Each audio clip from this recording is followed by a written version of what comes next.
I can ask some questions outside of the interview. Well, first of all, Katie, thank you for willing to have this interview with us.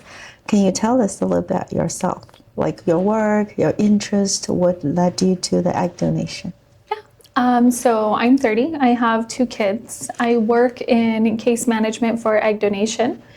And some of my hobbies and interests are always wanting to help people out. I think that's why I got into this field. One of the reasons I decided to become an egg donor because my sister's best friend was a surrogate for twins. I personally was not ready to go the surrogacy route, so she had told me about egg donation. I had searched it up, and GSHC was the first company that I had saw. They were at the top of the list, so I ended up applying, and I was a 6-time donor. Yeah, long time. Yeah, since 2022. 2022, 4 years. And how many journeys? 6 times? 6. How many babies so far?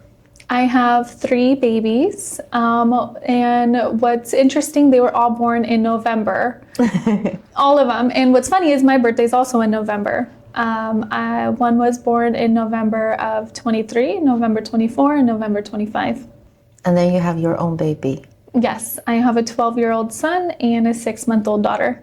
Are you usually someone enjoy trying new experience, or did they feel like a step outside your comfort zone? I do feel like it was a small step outside of my comfort zone just because I really had to think about me having my genetics out there in the world.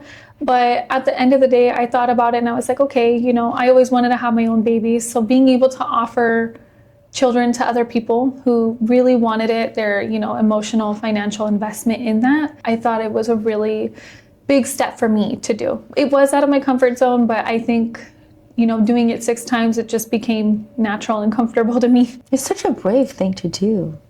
I think, like when the moment you kind of decided to do it. Yeah. Is there like a long consideration, back and forth, to talk to family, talk to friends? How did that happen? I definitely talked to my partner about it. At first, he was a little hesitant just because prior to that, he wanted his own baby. But I had told him, it's nothing that's going to affect my fertility in the future. I ended up doing the 6 donations. And then, after that, I had our baby. I definitely think it's something that you should consider. You really have to put some thought into it because, if you're somebody who's really attached, I don't personally think it's something for you. But if you are able to see the joy outside of thinking, oh, this is my child, I think that's something that you should really look at. Like, I have an open relationship with my first intended parent, and I talk to him maybe once or twice every couple of months, check in. But I see the pictures of the baby online, and I don't ever look at it and think, oh, that's my baby. I think, oh my goodness, what a wonderful gift I gave him and, his family. What do you guys talk about? We talk about pretty much everything. He talks about how I'm doing. He actually sent me flowers for Mother's Day. He always says thank you to me. He's shown me pictures because I'm French and German, and he's Filipino. So he actually took the baby to France because he wants to take the baby to all of the origin countries. We talk about life. We talk about how we're doing, and we check up and check in with each other. The baby was born 2023? 2023, yes. So right now it's...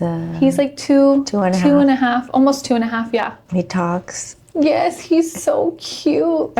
It's so crazy to see my genetics on a child, and it's so crazy because he looks identical to my son and my daughter. Like, he has my features.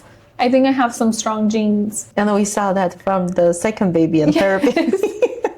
Yeah, they all kind of look like me. I would say the third one definitely looks like my daughter more, and the second one looks like my son, just like a little Asian version of my son. It's so cute. We talked about what inspired you to become an egg donor. Well, how did you first learn about egg donation? And we talk about your concern or hesitation. Let's say when you first finished the donation, do you wanted to stop, or you were actually eager to start the second donation? And then which point you start kind of thinking, I'm wondering, is a baby born yet? So any changes between the donations? I would definitely say the first donation was, it was something that I had a lot of questions about because, again, it was the first time. After the cycle had completed in the legal, I had actually said that I wanted an open donation for my first donation.